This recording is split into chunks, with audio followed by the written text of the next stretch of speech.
गाउँपालिका सरकार यो 8 क्लासकालाई 18,000 जति टप 10 टप 1 आउनेहरूलाई चाहिँ पुरस्कार दिएर के गर्छ हो?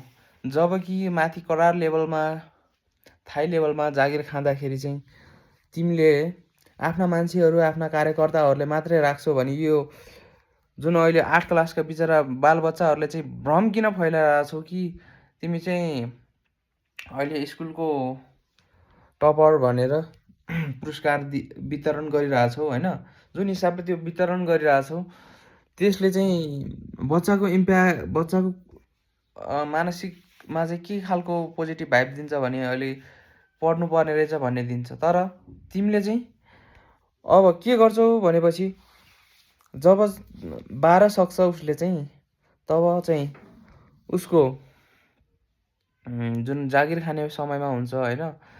त्यो कुरामा चाहिँ कुनै पनि गाउँपालिकाबाट सरकारबाट खुलेका यो करार या त अब थाई जागिर नै हुन्छन्। तिनीहरूको लागि लड्न आउने व्यक्तिहरूलाई चाहिँ तिमीले के दिन्छौ त बदलामा? तिमीले दिन्छौ आफ्नो पार्टीका कार्यकर्ताका छोराछोरीहरूलाई जागिर, न कि यो जुन ट्यालेन्ट थिए, जुन ट्यालेन्ट छन् र हुन्छन् पनि त्यो व्यक्तिहरूलाई दिन्छौ तिमी। र उपयुक्त र सक्षम जनशक्तिलाई चाहिँ तिमीले कहिले पनि अगाडि बाटो देखाउने भएनौ के? जसले गर्दाखेरि चाहिँ भोलि गएर जुन हाम्रो जिल्ला स्तरीय कम्पिटिसन टाइपको हुन्छ त्यसमा चाहिँ रुन्डीगढी कहाँ हुन्छ त? सबभन्दा बटममा, सबभन्दा तल हुन्छ क्या। किनकि तिमीले चाहिँ आफ्नो मान्छे भनेर मात्रै राखेका छौ आफ्नो पोस्टहरूमा, आफ्ना गाउँपालिकामा र आफूले खोलेका भ्याकेन्सी विज्ञापनहरूमा आफ्ना मान्छेहरू मात्रै राखेका छौ। त्यहाँ जति पनि राम्रा र उपयुक्त जनशक्ति चाहिँ त्यहाँ गइरहेका र जान पाइरहेका छैनन्। जति पनि गुनासा छन् यो पहिलेदेखि भएर आइरहेको रहेछ र म माथि पनि यो पहिलोपटक यस्तो घटना घट्यो। जसले गर्दाखेरि चाहिँ जति पनि मेहनत गरेर अगाडि बढ्न चाहन्छु भन्ने मान्छेहरूको चाहिँ अलिकति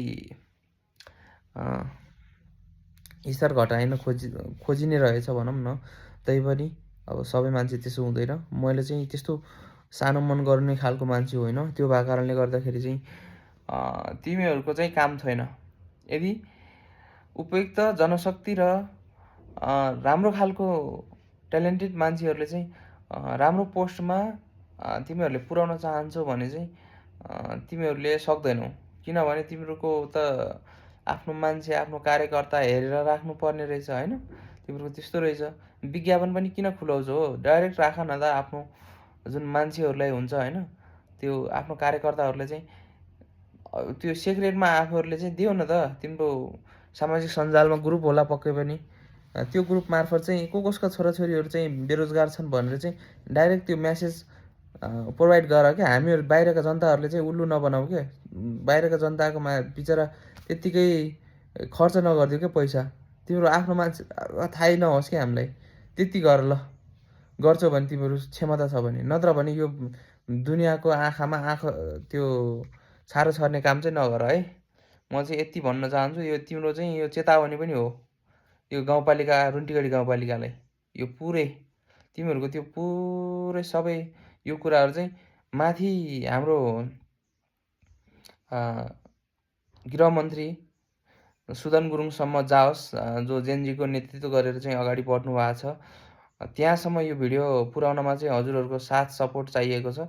सबैजनाले चाहिँ यो भिडियोलाई सेयर गरेर सपोर्ट गरेर चाहिँ सहयोग गरिदिनु होला, ताकि हाम्रो रुन्टीगढी गाउँपालिका मा चाहिँ यस्तो चलिरहेछ रोल्पाको भन्ने कुरा चाहिँ माथिल्लो निकायहरूले पनि ख्याल राखोस् र थाहा होस् भनेर। ल हस्, बाई बाई।